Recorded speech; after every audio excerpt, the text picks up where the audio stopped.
Hi, Tom. Thank you so much for coming to the Investor Talk. How are you today? I'm great. Thanks so much for having me on. I'm excited. My pleasure. This my first time talking to investors, which also founder and podcaster. That's too much. Too similar. Too similar. That's a lot. Although I'm a very low grade compared to you, Max. I'm just No, not an at all. amateur dabbling around. A very active investor. So it will be very nice to talk today. So let's start talking. If you want to give a bit of your feedback or your background. Yeah, sure. So look, I have a very vanilla background to becoming an investor. So I worked in the city, and then I worked in software. I worked in sales, and so that allowed me to have some available capital that I started investing. And I started investing really early on in like my mates who wanted to start coffee shops and bars and awful stuff, and made literally no money. And then I invested in an FX, foreign exchange business, and then I invested in a recruitment company, and then I went out actually started my own business, started my own company, Stakester. And what I found, well, before that, sorry, I was working at another startup. But when I started Stakester, my own sort of investing really took off. And the reason for that was, bizarrely, I started my own company, which means you have literally no money. It's all gone. It's all disappears. But I started to become quite successful investing in crypto. And I've always wanted to get into investing as an angel, and not really for money, because there is if you I always say to people, and it's not my quote actually, it's quite a good friend of mine, Max Kelly, who used to be the SVP for Techstars. I used to laugh. He said, "Tom, look, investing in startups is just a very tax efficient way to lose money," and it's true. But what you forget is that if you invest in startups, what you're doing is you're giving fuel for someone's dream. And it's an amazing feeling. Now, of course, you have to be prudent. You have to look after your money. You have to pick the right people to back, because otherwise, ultimately, you need to get some exits, and some returns. Otherwise, you're not going to have the money to invest anymore. But there's something magical about having someone in front of you, and you're helping them to enable their dream and their vision of what the world can become. And it's great. And it's something that I really enjoy doing. And I'm fortunate enough that I've had some success, and I've had a little bit of a return in a very short time that I've been doing it properly. But I would say that I'm now probably somewhere I would describe myself as a professional investor, like I'm doing it regularly. That's my background. That's a lot. I mean, I agree. I mean, it's different way to invest money in venture capital, startups as well. But it's a dream. I'm full in the dream. So that's why it's beautiful. I do agree. Absolutely agree. Where do you like to invest in? Which geography? UK? Yeah, so I think the truth is, and as much as I wish it wasn't the case, I want to be able to say that I'm a global investor. But the truth is, I am, I have two rules for investing. Okay. The one is that I have to meet you. Okay. I know that's hard, but I want to meet that person because I'm founder-led. Okay. So I want to meet you. I want to talk to you. I want to really feel that vibe. And I find that harder to do over Zoom. I'm not saying that I'm not gonna invest in someone over Zoom, but I'm saying, but typically, and historically, all of my investments have been over Zoom, with the exception of one, which was in the US, but I already knew that person. They used to work for me. And so, it's really important to me that I have the opportunity to meet that person. That's my first rule, that I get to meet you. The second rule is that I exclusively invest in female founders, exclusively. Oh, wow. There are people in my portfolio that are male-led companies, but that's usually been because I've come through a syndicate. Okay, so other people have been investing, and I've supported this as a particularly interesting cause. But I exclusively invest in female founders directly, and that's something that I made a decision around about 18 months ago.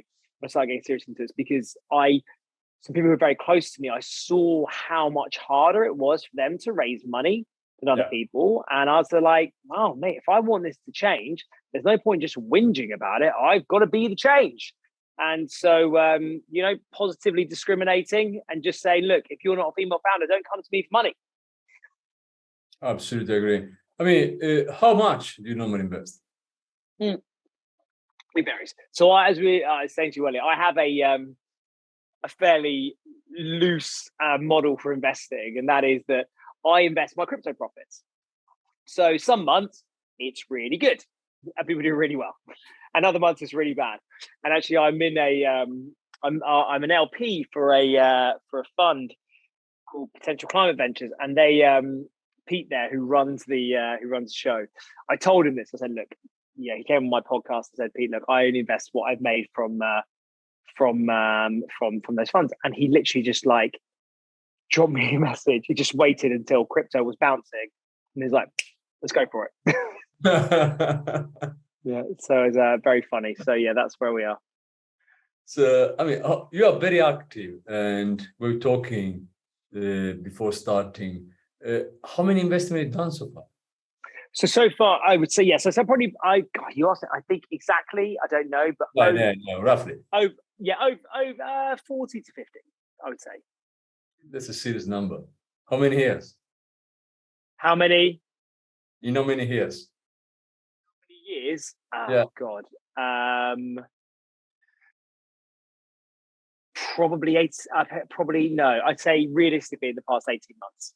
Well, yeah. yeah. Probably. No, that's a lie. They're not that longer than that. Actually, probably the last 3 years. Actually, yeah. Still extremely active. Extremely. Yeah. I mean, you are very, very early. So, what are the top concerns when you invest your money? The company. What you look. So look, for me, the idea is so far down the list of things that matter to me, because the reality of it is, like, most of the time when people come to me, they're an expert in something that I don't understand. So they might be an expert in a particular form of deep tech. They might be in particular, it might be in consumer. I invest in the consumer research business. They might be an expert in I don't know, secondhand children's wear. They might be an expert. It's so many things that I don't understand. Because I'm not a genius. And so I try not to dwell too much on the idea. There are sometimes when people come to me with ideas and I'm like, I just don't get it. I don't see how this is a problem. I'm out. I can't get excited about it. But fundamentally, and I know it's a bit cliche, but it is about the founder. Because the truth is, if you find a founder who's actually going into this a little bit and getting a bit philosophical, I think there are only really 2 reasons that companies fail. And those 2 reasons are, 1, the founder's an idiot, and 2, they gave up. That's kind of it, right? They make silly mistakes which were avoidable. Okay, so they hired too many people, they built a product there's no demand for, all these kind of things. But ultimately, what it comes down to is whether they give up or not, because running a company is hard. It is hard. It's one of the hardest things you'll ever do. It's unbelievably hard. It is. And if you meet a founder who is particularly resilient and particularly intelligent, you're like, it doesn't matter what you're doing, you're going to be successful. You'll be part of it. And many businesses that are very successful don't start out as that business. My company itself, we started out as a tool for people to bet money against each other when they're doing jiu-jitsu. And now we're the biggest skill-based video game company in the world within 3 years. That's just because that's how you start doesn't mean how you end up. And it's because I have a team of particularly resilient founders who are very smart and they work very hard. And I think, so for me, it's about trying to understand why is this founder doing this? Why are they here? I don't care. If you say to me you're doing it because you want to be rich, that's fine. If you tell me because, I'll be honest, one of the worst responses someone can say to me is because they're very mission-led. I'm not, as in they're really, really care and really emotional about the particular problem they're solving. Because ultimately I'm a bit like that. That's probably not what I'm here for. I'm an investor. I'm here to make money. I want someone who's chasing the money. I want someone who wants to build $1 billion business so I can get a return. I mean, it's great that you're saving the world. That's wonderful. That's what charities are for. Okay. But as an investor, I want someone who's going to make a huge business. I agree. And charity is one thing. Even impact should be sustainable and should turn money back. This is what it is. Agreed. Absolutely. You said before you like to meet founders face to face. have a Yep. coffee, drink, whatever it is. Yep. How often do you like to meet them after having invested? So it's a really good question, and that's really hard. So look, the truth is, like, I'm a founder, and I've raised venture capital money, and twice, 2 businesses in a row. And I'll be honest with you, when investors call me, it fucks me off. Okay, I'm like, just leave me alone to run my business. Stop pretending you know more about this industry than I do, and just get out. Don't get on a call with me and try and give me some product advice. I've got over 1 million customers here that are giving me all the data I need. I don't need you. So do you know what I mean? Like, it's just annoying. Yeah. And so, yeah, there are times when you have really good investors that do have expertise in certain areas. So in my own experience, so as a founder, I think it's very helpful being a founder investor, because I'm living a lot of these problems myself. So there are times when I need someone to help me network against people. So I've got a guy who is on the board at a number of telecoms businesses, and he's helped broker a relationship with Vodafone, which has been very valuable for my business. And that's really helpful. And so occasionally founders will come to me and they'll say, look, do you have anyone in this area? And like, well, I do actually. I've got someone in my portfolio who can help you with these problems. So being a connector is a very valuable skill. But I think on the general, like, as an investor, I think best practice is put your money in and then become reactive. I don't chase people for company updates, because like that's for me. Like, that's got nothing to do with them. Like, they get nothing out of sending me an investor update, do they? And so I'm like, look, if you want to send me an investor update, send me one. It's fine. I'm not, like, I'm either going to get money out of this or I'm not. Knowing how well or how badly you're doing isn't going to affect my return, because I can't take my money back, can I? So I always think it's a bizarre thing that people ask for investor updates. So ultimately, I'm here, and it's like, if you've got an ask, drop me a note. You know what my skills are. You know what I can do, and if I can help you out, do that. And so, I have some people in my portfolio who need help with their sales strategy, and so I'm very happy to help there. I have other people that ask a little bit about culture, so happy to help there. So just, if you want some help, give me a call. But look, Max. Yeah, I do. I agree. Absolutely agree. Totally agree. I think when they are too active, they become very annoying. And I do believe many founders, they get so annoyed that even give up, because what is asked of them is too much. And they get so, pressure is good until a certain point. And after it doesn't become productive anymore. Actually, I guess the opposite. I agree with you. And I wish, and also like the arrogance of, a young associate at a VC telling me how to run my business. Like, dude, I live here day in, day out, man. I just stop it. Just go away. Yeah. That's completely right. You sometimes syndicate. Would you lead or you follow up your syndicate? I literally, my due diligence process is literally tap them on the side. Yeah, fine. It's like, because again, like, if I meet with you, and if I've got to trust my instincts. And if I have the instinct that you're going to be a great founder, I'm going with it. Yeah, like I might, I might ask some traction data, but like, I'm early stage. Like, you might not even have any traction. I just want to know that you're thinking about it and you understand the value of it. The most important questions for me is like, what do you think is important? And if they don't respond with getting customers to spend money, fuck off. It's like, I'm not investing. But I'm not particularly impressed by product-led founders. I'm impressed by people that understand that product it's really interesting. Actually, there's an amazing theory, which is that first-time founders are 80% product, 20% distribution. Second-time founders are 80% distribution, 20% products. And I've learned that, like, it doesn't matter if you can have the best products in the world, but if no one's buying it, who cares? And so when I talk to a founder and they're like, this is how I'm going to sell this is how my marketing plan, this is how I'm going to, those kind of people really excite me. I also really care about brand as well. Not enough people care about brand. A lot of people think it's like another consideration. But the truth is, Max, there's only really two moats. People think that technology is a moat. It's not. Like, If you built it, someone else can build it. Okay, like that's not, yeah. And as soon as you've shipped your product, you're behind because you have to maintain that product. And so tech is not a moat. And the only real moats are capital and brand. It's very hard to catch up when you're very small. Trying to develop a trusted brand is very hard to do. So invest early. And once you have a good brand, everything else becomes much easier. And secondly, capital, of course, capital efficiency and how much money you have makes everything easier. You can hire better talent. You can spend more money on marketing. All these things really matter. And so those are the only two real moats. And so when someone comes to me and says they've got a technology moat, I'm like, no, you don't. Yeah. What is really right, in the end of the day, you need to sell. Period. That's it. At the end of the day, you have to sell. And if you're not thinking about that, another investor who's an idiot. Tech does sell itself. Even Ferrari does sell itself. You still need to sell it. Can you believe? Yeah. I mean, do you help your founders for if they need help for the next rounds coming after yours?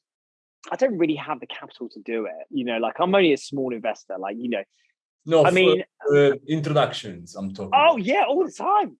Yeah, that's where I help them. So, just recently, the two members of my portfolio. They my area is there's a lot of ways that women can become better at pitching because they're not really trained to as they're growing up. Not really trained to sell in the same way that men are. And I think that's a problem with British society, and so. It's something I care a lot about. And so I will spend a lot of time with my portfolio helping them to pitch. I'll introduce them to other investors. I'll introduce them to VCs where I have a relationship. So I care. I care about that and doing what I can to help them. I mean, there are some investors, when they invest money, probably it's not your case. They want the portfolio having some kind of interaction, okay? They can sell each other. Anyway, they can help each other. It's your case? Yeah, a little bit, yeah. So in my portfolio, there are a number of people who I connect quite often. So I have a few people who are, I have like a marketing advisory. I have a content advisor. I've got lots of areas where there's a lot of synergy and they can work together. And I make a lot of intros. But I've got some people who are like building edge nodes for network analytics platforms. I'll be honest with you, the number of people who need that service is quite low. So it's just one of those. Yep. I mean, we've been talking before about, changing sometimes your business model or product or whatever it is. Many founders, for example, they believe pivoting, it's the proxy of failure. What's your advice to them? I mean, if they need to pivot, they have to pivot. There is nothing they can do. Otherwise, they will fail. Anyone who says it's proxy of failure is a dickhead. Tell them to shut up. If you were it doesn't make any sense, does it? It's so dumb. It's like I'm in the military and have been for a long time. And if someone says as a reservist, and if I'm, at war, we have a mission, and then all of a sudden we're like, guys, we're sticking with the plan here. It's all gone wrong, but we're just going to stick with it. Do you know what happens, Max? We die. Okay, just that's what happens. So you have to pivot and you have to adapt. That's the nature of life. Okay, so I think anyone who says it's the proxy of failure is an absolute moron. I just think that's such a dumb thing for people to say. Yeah, pivot all the time, people. Constantly do it. Just try and find another. Yeah, if you have another opportunity, take it. Yeah, he does. You'll be very active when you're a founder. You can't stop yourself. I mean, why do you become an investor? What's the point for you? It's just to buy friends. That's what it is. Yeah.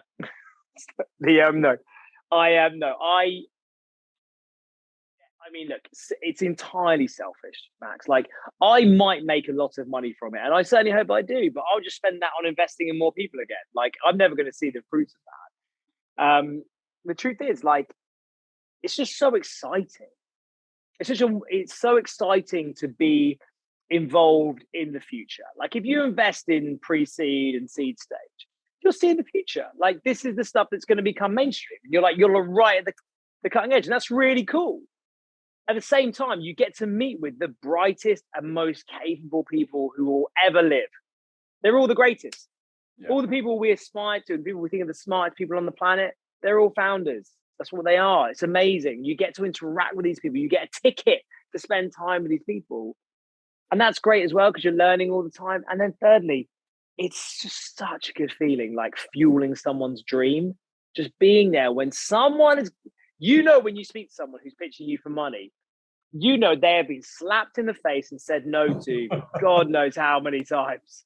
Yeah. And you're the one who could change that. You're the one who could take that misery and just flip it on its head and make them feel amazing. That night, they're going to go home and they're going to speak to their other half or whatever. And they're going to be like, fuck yeah, I raised some money today.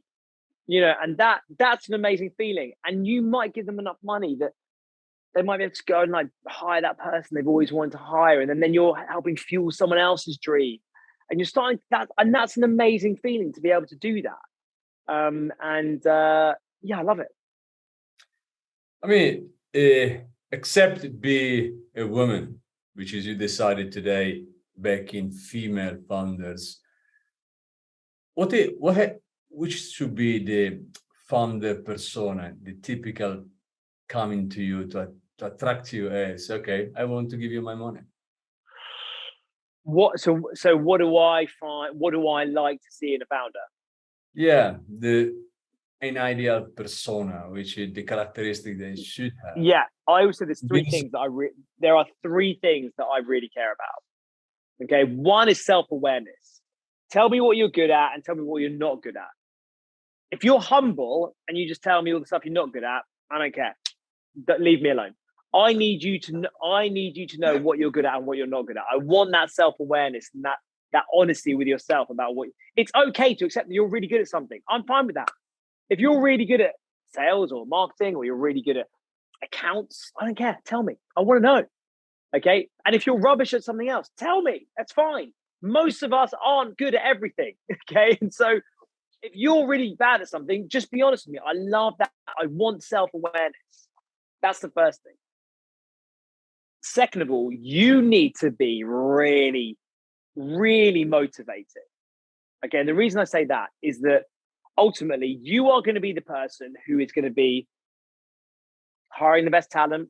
You're the person who's going to be raising the money.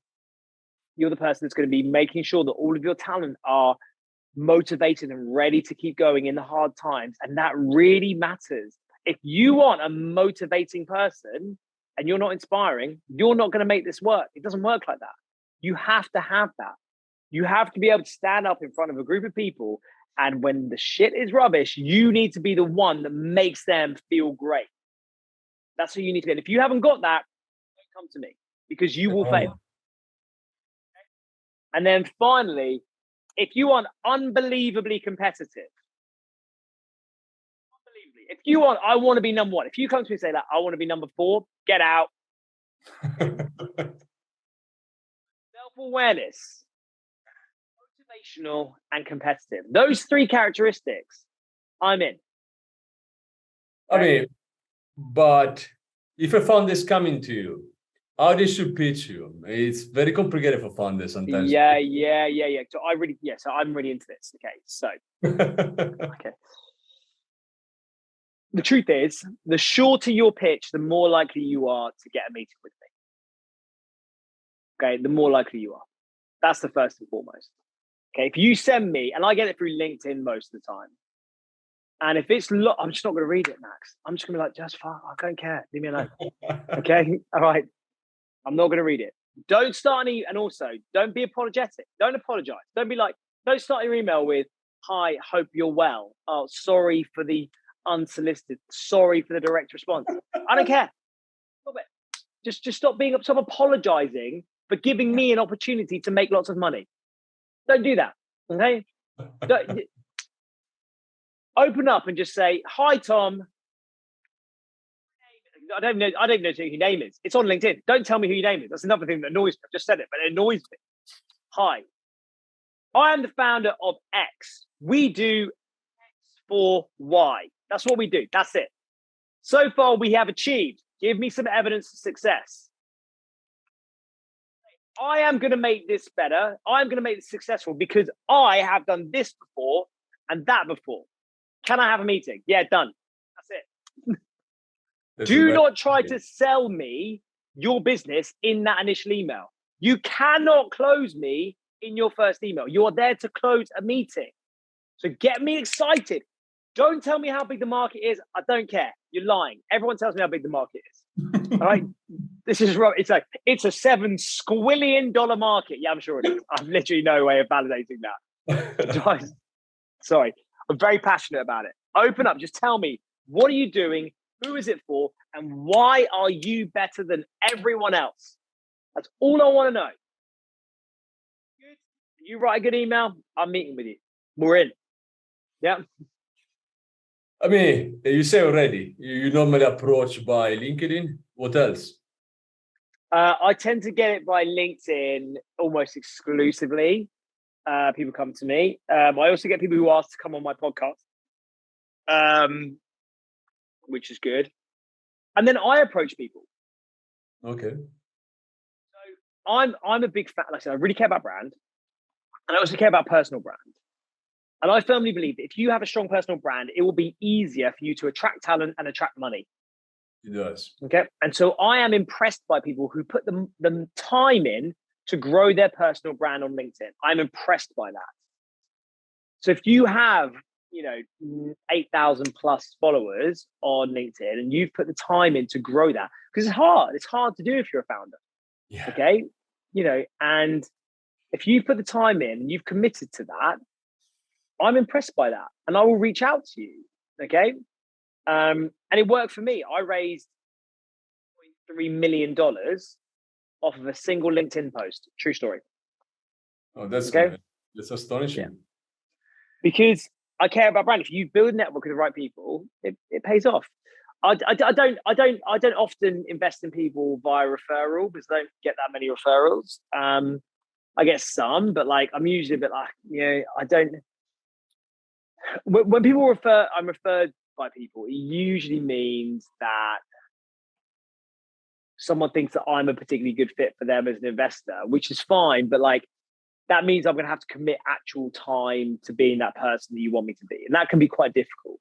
Yeah. So if someone saying I want to refer you to Tom to be an investor because he's particularly good at B2B sales strategy, that means that what's going to happen is I'm going to invest in you and then I'm going to have to commit to doing some strategy work with you. And I can't afford that time. Well, I don't want to commit to something I can't do. And so I typically don't actually like it when I'm referred to people. I know it sounds bizarre, but it usually just means that I'm going to have to be able to do more work than I'm willing to do. Because, sometimes you want the opportunity to just put money in and then just call it quits. Yeah.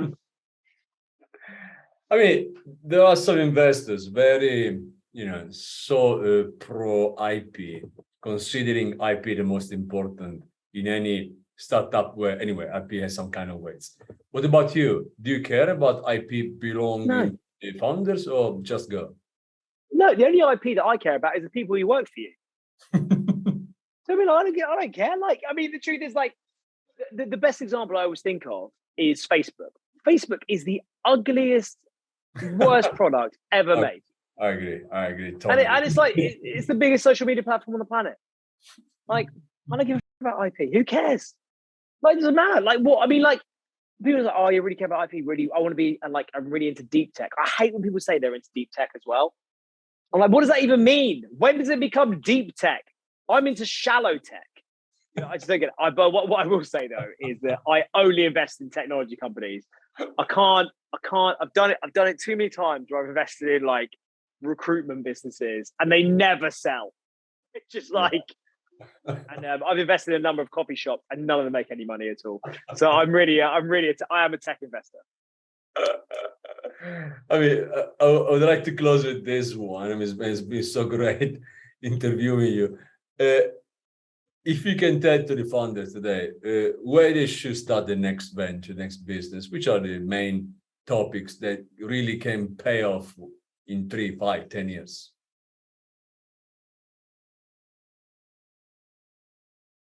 As in, what if I was to start another business? What would I? You start, or yourself, for example, because you're a fund as well.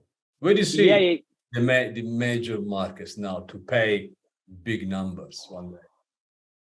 That is a good. Well, I launched an NFT which did 3 days after the market crashed, so I was going to make millions and made nothing. So I don't really know what I'm talking about. No, what do I think?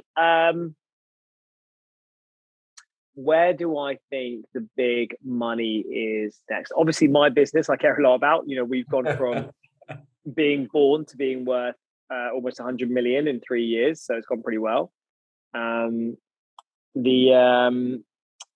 Where do I think?